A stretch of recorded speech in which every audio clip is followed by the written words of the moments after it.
여러분들과 함께 야고보서를 함께 개로로 나눠보도록 하겠습니다. 이 야고보서는 누가 썼습니까? 야고보서는 누가 썼죠? 야고보가 썼죠? 네, 야고보가 썼습니다. 자, 여기서 이 야고보는 예수님의 제자가 아니라 예수님의 12제자 안에 속해 있던 요한 야고보, 그 야고보가 아니라 예수님의 바로 밑에 동생이에요.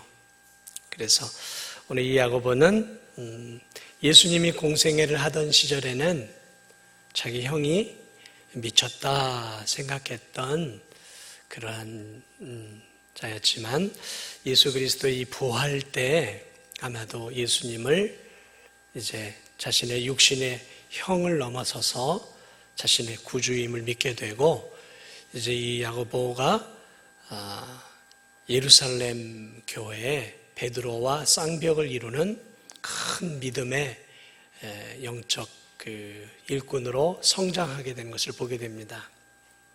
사도행전에도 나와 있지만 어쨌든 이 야고보는 예수 그리스도의 그러한 죽음과 부활을 통해 예수님을 믿게 되고 믿음이 성장하면서 예루살렘 교회를 이끌어가는 이런 수장과 같은 역할을 베드로 사도와 함께 감당하는 그런 예수님의 동생입니다. 자, 그가 이제 누구에게 편지를 보내고 있냐면 오늘 1장 1절을 보면 하나님과 주 예수 그리스도의 종 야고보는 흩어져 있는 12지파에게 문안하노라. 그래서 누구에게 편지를 보내는가? 흩어져 있는 12지파. 그러니까 이제 1차적으로는 예수님을 믿고 있는 흩어져 있는 유대인들을 대상으로 이 편지를 썼고, 한 걸음 더 나아가서는 예수 그리스도를 믿고 있는 흩어져 있는 모든 하나님의 백성들에게 이 야고보서를 야고보가 기록해 놓은 것들을 보게 되어집니다. 자, 이 야고보서는 그러면 어떤 내용들이 기록되어 있는가? 아마 여러분들 가운데는 이 야고보서를 상당히 좋아하는 분들도 많이 있으리라고 생각합니다. 왜냐하면 이 야고보서는 생각보다 우리의 일상에 대한 이야기들을 많이 기록해 놓고 있죠. 대표적으로 야고보 하면 이제 혀에 대한 이야기도 하고 있고요.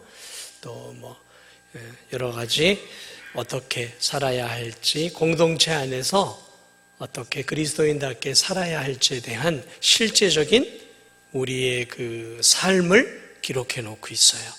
그래서 이 야고보 사도는 구약의 잠언과 같아요. 잠언과 같기도 하고, 또 이 살펴보면 예수님의 이 산상수훈과 상당히 유사한 것들이 많이 기록이 되어 있어요. 그래서 이 야고보서는 우리가 그리스도인이라면 세상 속에서 공동체 안에서 어떻게 살아야 하는가를 설명해 주고 있어요. 그래서 정말 네가 하나님의 자녀라면 공동체 안에서 그러한 행함이 있는 믿음이 있는지 살펴보라는 거죠. 그래서 실제적인 그리스도인이란 어떤 사람들이냐.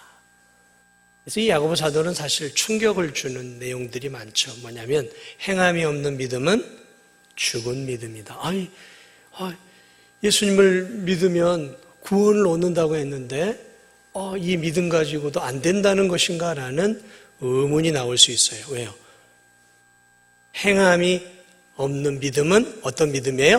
거짓 믿음, 죽은 믿음이에요. 그래서 오늘도 영혼 없는 몸이 죽은 것 같이, 그렇죠? 영혼이 떠나가면 그 몸은 죽은 것 같이 행함이 없는 믿음은 죽은 믿음이라. 그러면서 상당히 파괴력이 강한 그러한 내용들을 기록해 놓고 있어요. 그래서 이 야고보 사도가 기록한 야고보서 때문에 많은 성도들이 좀 시험에 들기도 하고 또 이 야고보서에 대해서 심지어는 잘못 이해해서 이 야고보서를 이렇게 좀 폄하하는 그러한 사람들도 적지 않게 있어 왔어요.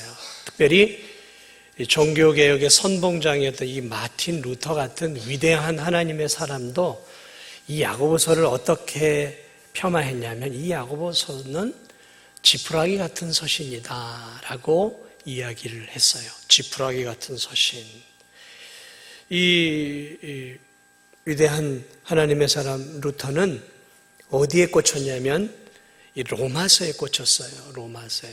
종교개혁을 할 당시에는 다 이 당시에 이 천주교가 어떻게 부패했냐면 마리아를 숭배하고 그리고 이 교황이 하나님의 동급이었단 말이죠. 그러다 보니까 이 마틴 루터가 볼 때는 참으로 구원은 믿음으로 말미암아 얻는다는 그 진리를 로마서를 통해 얻어서 종교개혁을 했단 말이죠. 그런데 야고보서를 보니까 복음이 없는 거예요. 예수님에 대한 이야기도 없고 그리고 예수님의 십자가와 부활에 대한 이야기도 없어요. 예수님을 믿음으로 구원을 얻는다는 이런 내용들이 기록되어 있지 않단 말이죠. 그래 이 바울이 볼 때는 이 야고보서가 별로 가치가 없는 복음서로 다가왔던 거죠. 책으로. 그래서 지푸라기 같은 서신이다라고 이야기를 해요. 그런데 당시 이 종교개혁 상황을 이끌어갔던 루터의 입장에서 볼 때 그 마음을 충분히 이해할 수 있지만 그러나 루터의 말대로 이 야고보서는 지푸라기 서신이 아니라 로마서의 이신칭의의 복음과 쌍벽을 이루는 믿음의 다른 측면을 강조하고 있는 대단히 중요한 서신서예요. 아주 중요한 서신서입니다. 그래서 믿음이 무엇이냐를 예를 들어서 로마서나 에베소서나 바울이 했던 것이 등이라면 오늘 이 야고보서는 이 손등의 앞쪽을 보여주는 것이죠. 그러니까 같은 이야기를 로마서와 이 야고보서는 다른 믿음의 다른 측면을 이야기했다는 것이죠. 그래서 이 야고보서를 통해 우리는 무엇을 알게 되냐면 믿음이라는 것은 그렇게 단순한 것이 아니구나. 다시 말하면 입술의 고백으로 나 예수님 믿어요. 나 하나님의 말씀이 성경책 믿습니다. 라고 말을 하고 고백을 했다고 그 믿음이 참 믿음이냐? 아니다라는 거예요. 생각해야 한다라는 거죠. 살펴봐야 한다라는 것이죠. 그래서 많은 교인들이 교회에 나와요. 교회에 나와서 말씀을 듣고 나는 성경 믿어. 나는 예수님 믿어. 예수님이 나를 위해 십자가에 죽었어. 라고 단순하게 입술에 고백을 하고 예배의 자리에 앉는다 해서 그 믿음이 참 믿음이냐? 야고보 사도는 No, 그렇지 않다라는 거죠. 믿음을 너희들이 오해했다라는 거죠. 단순한 입술의 고백이 그것을 넘어서야 한다라는 것을 야고보 사도는 가르쳐주고 있어요. 그래서 이 야고보 사도는 무엇을 가르쳐주고 있냐면 믿음의 다른 측면인 행함을 이야기하고 있어요. 행함. 순종이죠. 다시 말하면 믿음이 있는데 행함이 보이지 않아요. 입술로는 나 그리스도이냐라고 했는데 가만히 저 삶을 살펴보니까 그리스도인다운 삶이 안 보여요. 그럼 바울은 누구예요? 야고보 사도는 그 믿음은 죽은 믿음이다. 믿음인 척 보이는 거지 참 믿음이 아니다라는 것이죠. 자, 그래서 오늘 저와 함께 이 야고보 사도가 말하고자 하는 것이 무엇인가? 먼저 이 야고보 사도는 우리에게 그래서 삶 속에서 어떻게 살아야 할 것인지 산상수훈 같은 또 잠언 같은 좋은 것들을 많이 기록해 놨어요. 그래서 이 산상수훈 같은 내용들이 참 많이 있어요. 예를 들어서 야고보서 1장 5절을 보세요. 너희 중에 누구든지 지혜가 부족하거나 모든 사람에게 후히 주시고 꾸짖지 아니하시는 하나님께 구하라. 필요가 있으면 구하라 라는 거죠. 마태복음 7장에 예수님 말하셨어요. 구하라. 그리하면 주실 것이요. 찾으라. 두드리라. 말씀하고 있죠. 1장 22절을 한번 보세요. 1장 22절을 보면 너희는 말씀을 행하는 자가 되고 듣기만 하여 자신을 속이는 자가 되지 말라. 말씀을 듣기만 하지 말고 행하는 자가 되라는 거죠. 마태복음 7장에 보면 누구든지 나의 이 말을 듣고 행하는 자는 그 집을 반석 위에 짓는 것이다. 그 말 예수님의 산상수훈에 있는 말씀들이 있죠. 2장 5절을 보면 내 사랑하는 형제들아 들을지어다. 하나님이 세상에서 가난한 자를 택하사 마음에 부유하게 하시고 심령이 가난한 자는 복이 있나니 천국이 저희 것이며 그 얘기를 하고 있는 거예요. 2장 8절을 볼까요? 너희가 만일 성경에 기록된 대로 내 이웃 사랑하기를 내 몸같이 하라 하신 최고의 법을 지키면 잘하는 것이거니와. 산상수훈에도 하나님께서 뭘 말하고 있어요?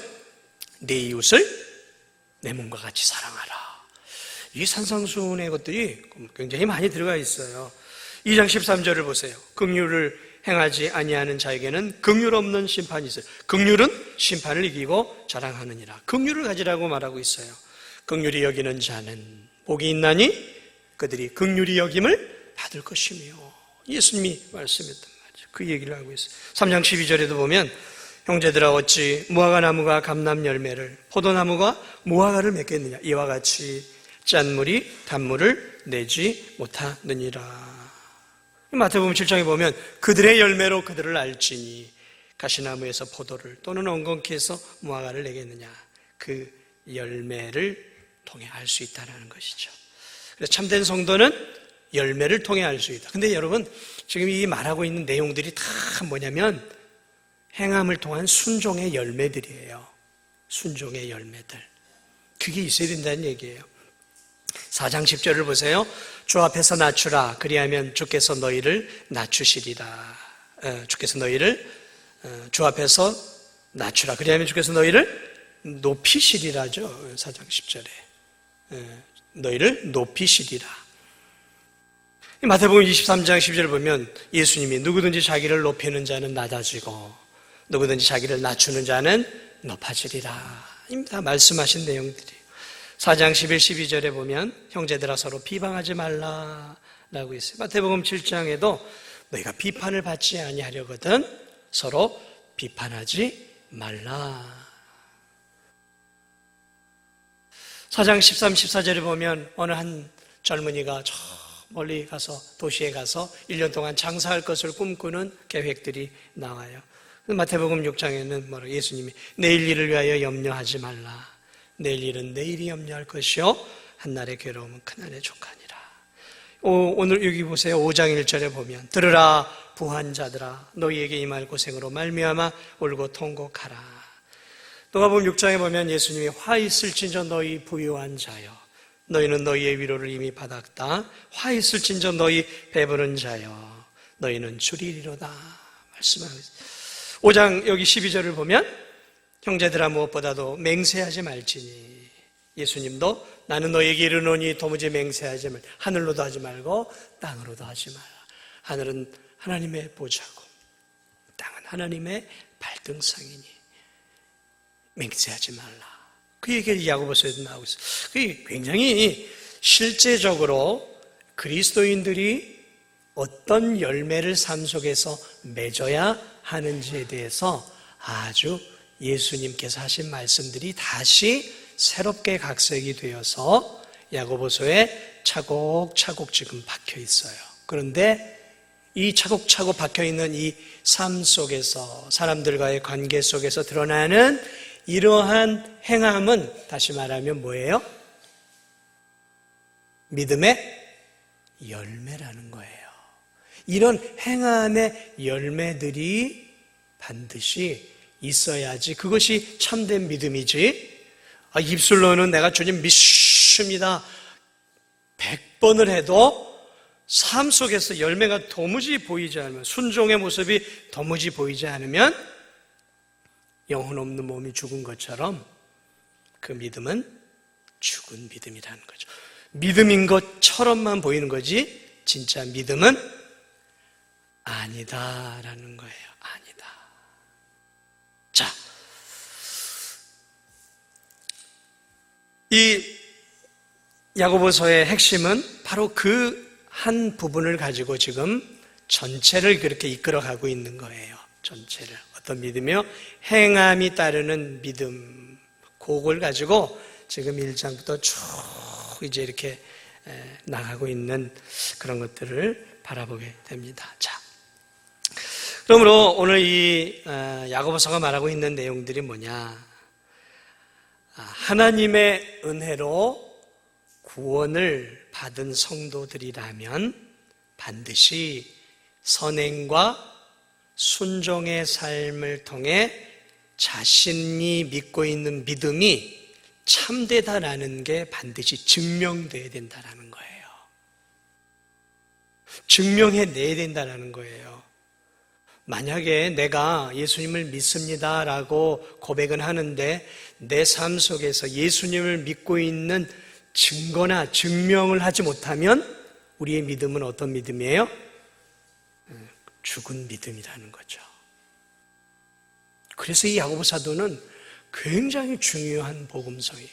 굉장히 중요한 서신인 것을 보게 됩니다. 한번 그것들을 구체적으로 이야기하고 있는 것들을 보세요. 2장 14절 함께 보겠습니다. 우리 함께 2장 14절 읽어보겠습니다. 시작.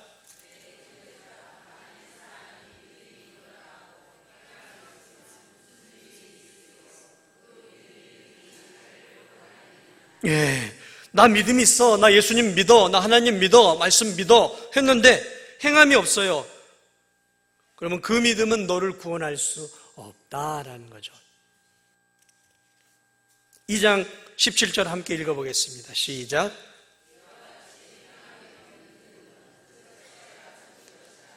행함이 없는 믿음은 그 자체가 죽은 거라는 거죠. 2장 26절 시작.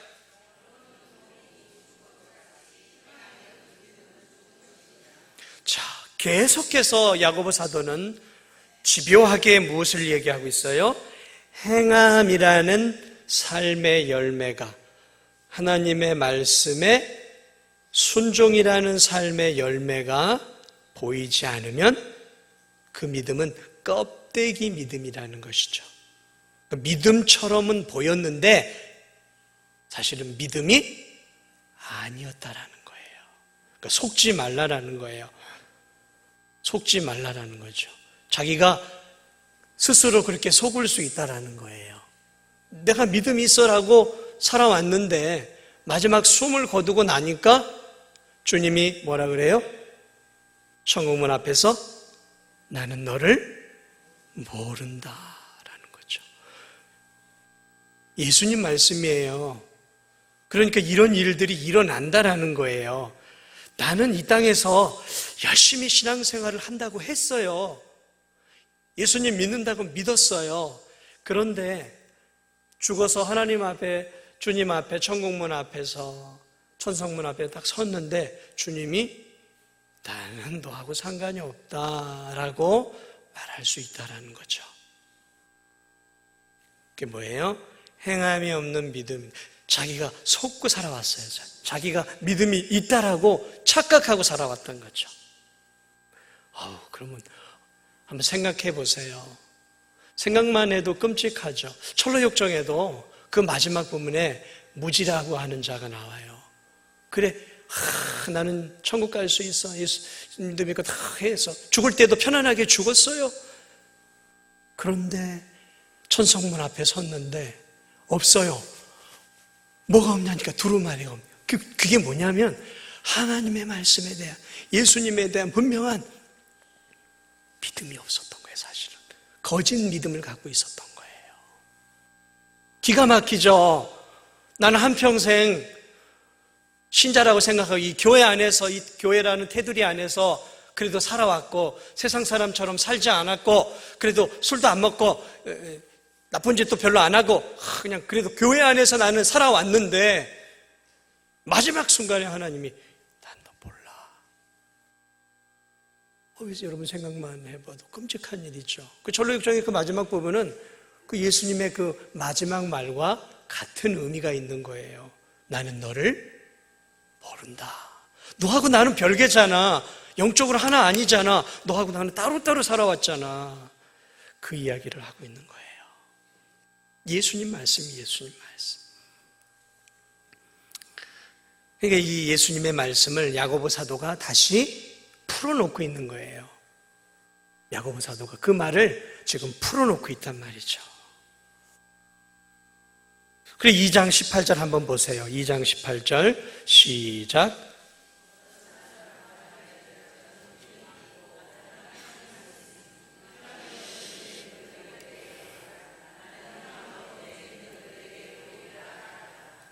행함이 없는 네 믿음 보여줘봐. 그러고 있어요. 나는 행함으로 내 믿음을 너에게 보여줄게. 그런 말이에요. 나는 행함을 통해 내가 정말 하나님을 믿는 믿음을 너에게 보여주겠다는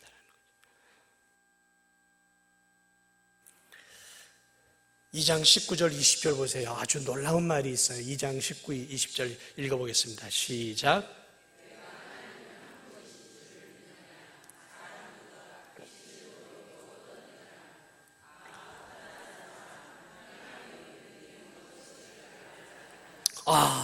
여기 보니까 뭐냐면 귀신들이 하나님이 한 분이신 걸 알아요. 다시 말하면 하나님을 알아요. 그리고 이 귀신들이 하나님을 뭐하고 있어요? 한 분이신 줄 믿느냐? 잘하는 들다. 귀신들도 믿고 떠느니라. 귀신들도 하나님을 믿는다고요. 귀신들도 예수님이 하나님의 아들인 것을 안다고요. 귀신들도 삼위일체 하나님을 알아요. 믿어요. 삼위일체 하나님이 있다라는 거, 하나님이 천지를 창조했다라는 거, 하나님이 세상을 섭리하고 있다라는 거 우리보다 잘 알고 믿고 있다니까요. 귀신들은 우리보다 더 많은 하나님에 대한 지식을 갖고 있어요. 지식을. 오늘 말하면 정통신학을 갖고 있단 말이죠. 어쩌면 여러분들보다 하나님에 대해 더 많은 것들을 사실은 알고 있는 거예요. 이 땅에 예수님이 올 때 귀신 들린 자가 어떻게 했어요? 두려워 떨었어요. 왜? 세상 사람은 떨지 않았지만 귀신은 예수가 누군지를 알았어요. 저 예수가 하나님의 아들이요, 자신을 지옥 불구덩이 속에 던질 수 있는 권세와 능력을 가진 자를 알았다니까요. 믿었다니까요. 그런데요, 귀신이 구원을 받았어요? 아니죠. 귀신은 그러한 지식을 갖고 있었지만 그 하나님 앞에 뭘 하지 않았어요? 순종하지 않았어요. 하나님께 순종하고 그분을 높이고 그분을 위해 사는 삶이 아니라 자기가 인생의 주인이었고 자기가 왕노릇하려고 했고 자기가 하나님 위에 올라서려고 했고 역사 속에서 여전히 하나님을 믿는 사람들을 넘어뜨리며 하나님을 대적하고 있잖아요. 여러분이 지금 하나님을 어떻게 아는지 모르겠어요. 예수님을 어떻게 아는지 모르겠어요. 그러나 이 귀신들도 믿고 있었다라는 거예요. 하나님. 그리고 그 하나님에 대해, 예수님에 대해 두려워 떨었다라는 거예요. 그러나 귀신들은 하나님께 순종하지 않았고 하나님을 위해 살지 않았단 말이죠. 귀신과 예수 그리스도는 하나가 아니라 별개였단 말이죠. 나누어 있었다라는 거예요. 그러나 그 지식만큼은 저와 여러분들보다 더 많은 정통 신학과 정통 지식을 갖고 있었다는 거죠. 여기에 우리가 알 수 있는 사실은 구원은 지식만으로 되어지는 게 아니다라는 거예요. 아시겠습니까? 지식만으로 되어지는 게 아니에요.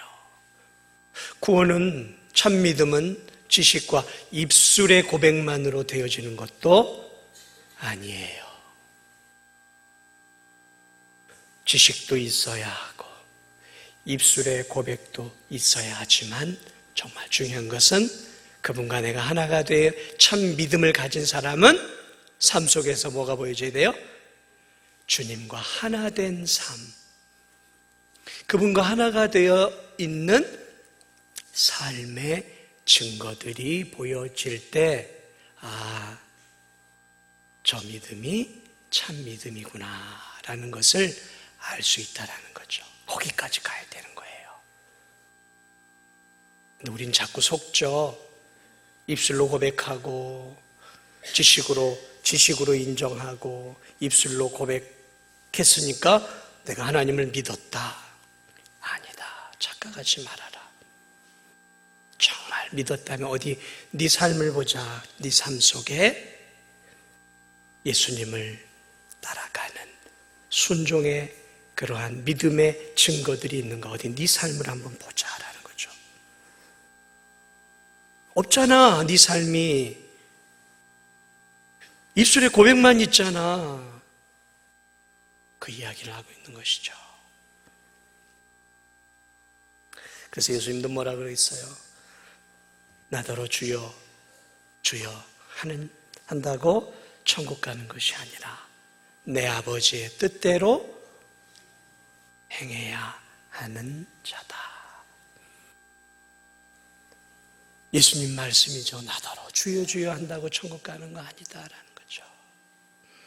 내 아버지의 뜻대로 행하는 자라야 한다.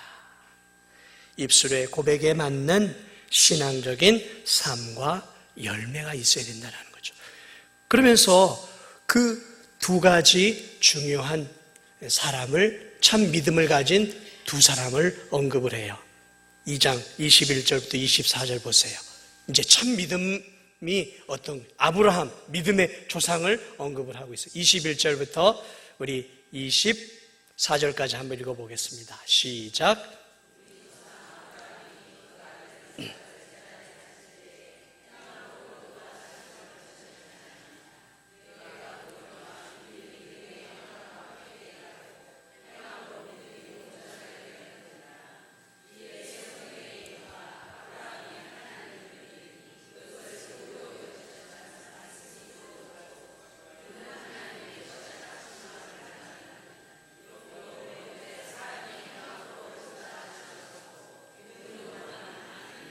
자, 이 얘기는 종합하면 이런 얘기예요.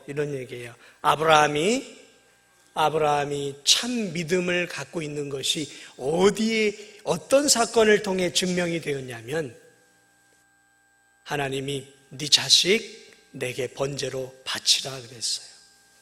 기가 막힌 일이죠. 자식을 번제로 드린다는 거죠.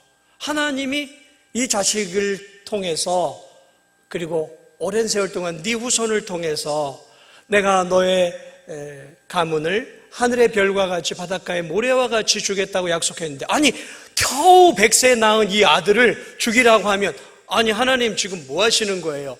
100세 만에 주어놓고 약속은 하늘의 별과 같이 하는데, 제가 이제 죽을 날이 멀지 않았는데 이 자식을 죽이면 그러면 하나님의 약속은 어떻게 이루어지겠습니까? 하나님에 대한 의심이 들 수 있어요. 근데 하나님은 죽이라, 번제로 드리라. 그래 아브라함이 어떻게 해요? 의심하지 않고 이 자식을 모리아 산으로 데려가서 죽이려고 칼을 들죠. 그럴 때 하나님이 아브라함아 됐다. 내가 네 믿음을 확인했다. 믿음을 확인했다라는 거예요. 다시 말하면 네가 정말 나를 신뢰하고 내 언약을, 내 약속을 신뢰하는 참 믿음을 가지고 있는데 내가 시험했다. 무슨 말이에요? 아브라함 마음속에는 무슨 마음이 있었어요? 내가 이 자식을 죽여도 하나님이 다시 이 자식을 살리셔서 이 자식을 통해 약속하신 하늘의 별과 바닷가의 모래와 같은 후손을 주실 거라는 그 믿음을 그가 갖고 있었기 때문에 그는 이 자식을 내가 죽여도 하나님은 다시 살릴 것이라는 믿음이 있었던 거예요. 그래서 가차없이 이 자식을 죽이려고 했고, 하나님은 그의 행위를 바라보면서 네 믿음이 진짜 믿음이다라는 걸 확인했다라는 거예요. 그래서 이 사건을 통해서 아브라함의 믿음은 어떤 믿음이 되냐면 이제 믿음의 조상이 되는 이 믿음의 조상이 어떻게 해서 믿음의 조상이 되었느냐? 그의 믿음이, 하나님을 향한 믿음, 약속을 믿는 하나님을 향한 믿음이 자식을 죽이는 그 행위를 통해서 입증이 되었다는 거예요. 진짜 믿음이 입증이 되었다는 거죠. 또 하나 밑으로 볼까요? 25절 보세요. 또 이와 같이 기생 라합이 사자들을 접대하여 다른 길로 나가게 할 때 행함으로 의롭다 하심을 받은 것이 아니냐. 기생 라합이 어땠어요? 저 여리고성에 기생 아니었어요. 그런데 하나님의 백성 그 정탐꾼들이 왔어요. 그리고 그 정탐꾼들을 숨겨주고 살려주면서 이렇게 얘기해요. 내가 하나님을 믿습니다. 우리를 나중에 이 여리고를 점령할 때 저와 저의 가족을 살려달라고 하면서 그 정탐꾼들을 숨겨주죠. 만약에 믿음이 없었다면 어떻게 했어요? 그들을 자기 민족에게 넘겨버렸을 거예요. 그러니까 이 기생 라합이 하나님을 참신으로 믿는 믿음이 있었고, 그 믿음이 무엇을 통해서 확실하게 증명이 되었냐면 그 정탐꾼들을 살려주는 행위를 통해서 이 기생 라합이 하나님을 믿는 믿음이 확실하게 열매로 드러났다라는 것이죠. 그러면 여러분, 믿음은 반드시 열매가 나와야 돼요. 믿음은 쉽게 설명할까요? 믿음은 토마토 씨와 같은 거예요. 토마토 씨. 토마토 씨를 몇 주 전에 얻었어요. 그래서 이제 심어놨어요. 이제 이게 싹이 조금씩 나기 시작을 해요. 이게 이제 살아있는 씨앗이면 어떻게 될까요?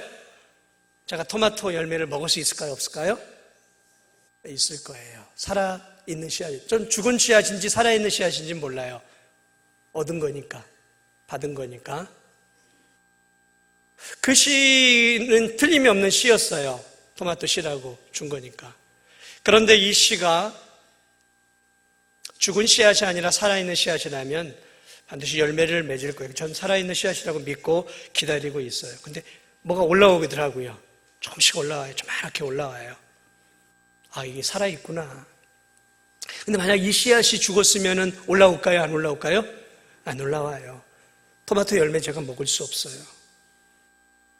우리가 입술로 예수 그리스도를 영접했어요. 그렇죠. 그리스도를 믿는 믿음을 통해서 구원을 받는 거예요. 믿음으로 구원 받는 거 아니에요. 행함 아니에요. 구원은 믿음이에요. 믿음. 무엇을 믿는 믿음이요? 예수님을 믿는 믿음이에요.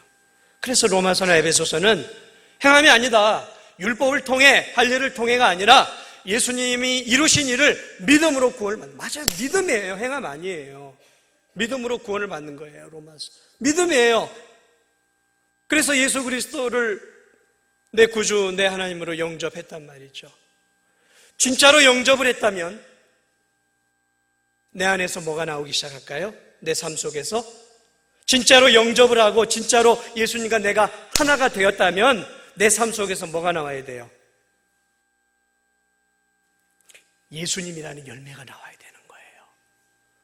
예수님이라는 열매가 나와야 된단 말이에요. 예수님을 믿었으니까 예수님을 닮아가는 삶, 예수님의 인생의 목적, 예수님의 생각, 예수님의 마음, 예수님이 살아왔던 그 순결하고 정결한 하나님의 영광을 위한 그러한 예수님을 닮아가는 삶의 열매들이 내 안에서 나와야 되는 거예요. 반드시 나와야 되는 거예요. 왜? 예수님을 영접했고 믿음으로 받았으니까 예수님이라는 열매가 내 삶에서 나와야죠. 그런데 믿는 척만 했다면 죽은 씨앗이죠. 진짜 믿음이 아니에요. 믿는 것처럼만 했어요. 아직 들어온 게 아니에요. 그러니까 내 삶 속에서 예수님이라는 열매가 나올 수 있겠습니까? 나오는 척 흉내는 할 수 있을지 몰라요. 그러나 진짜 예수님의 열매는 못 나와요. 그래서 믿음으로 구원을 받는다는 말과 행함으로 우리의 열매가 입증되는 것은 같은 이야기의 다른 측면이에요. 믿음은 씨앗이라면, 그 진짜 씨앗을 내가 예수님을 내 안에 품었다면 반드시 내 안에서 예수님을 닮아가는 성령의 9가지 열매들, 예수님께서 원하는 그러한 삶의 열매들이 내 안에서 크지는 않아도 나와야 되는 거예요. 나와야 되는 거예요. 열매가 나와야 돼요. 어제 우리 송가영 집사님 저 밭을 한번 갔는데요. 그 보리똥 한 그 나무 그늘 아래 보리똥이 얼마나 많이 열렸는지 가만히 그러니까 작은 트럭으로 하나는 나올 만큼. 그래서 저하고 아내하고도 좀 따고 우리 송가영 집사님이랑 우리 박강성도 막 따주고 이만큼 갖고 왔을 거예요. 아마 오늘 제 아내가 교회에다 오후에 갖다 놓은 것 같아요. 저는 아직 먹어보지도 못했는데 갖다 놨단 말이죠. 그 열매 살아있단 말이죠. 살아있는 것은 그 나무의 열매가 나와야 되는 거죠. 우리는 어떤 열매를 맺어야 될까요? 예수님의 열매예요. 예수님을 닮아가는 열매가 나와야 돼요. 어디 속에서요? 관계 속에서. 야고보서가 말하고 있는 게 뭐예요? 관계 속에서, 네가 속해 있는 교회 공동체에서, 네가 속해 있는 직장 공동체에서, 네가 섬기고 있는 삶의 공동체에서 사랑으로, 인내로, 순종으로, 겸손으로, 낮아짐으로, 열매로 나와야 한다는 것이죠. 네, 열매로 나와야 한다는 거죠. 그것을 오늘 이 야고보 사도가 말하고 있는 것이죠. 그렇습니다. 우리 삼여선교 회원 여러분, 나 믿음이 좋아. 말할 필요 없어요. 뭘 보면 알아요? 사람들이 열매를 보면 알아. 저 사람 참 예수님 많이 닮았어. 예수님의 향기가 나. 입술을 통해, 삶의 모습을 통해 예수님의 향기가 보여, 느껴져. 그러면 그게 열매예요. 그게 열매. 아무쪼록 그러한 열매가, 그러한 예수의 향기와 성령의 열매들이 주렁주렁 내 삶 속에서 열려서 누가 뭐라고 하지 않아도 저 사람은 예수님의 사람이구나. 저 사람은 정말 예수님의 자녀구나 라고 누가 말하지 않아도, 내가 고백하지 않아도 나를 통해 나의 공동체 안에서 교회 안과 밖에서 그러한 놀라운 열매가 드러나는 우리 삼여선교 회원들과 우리 성도들이 되시기를 주님의 이름으로 축복을 드립니다.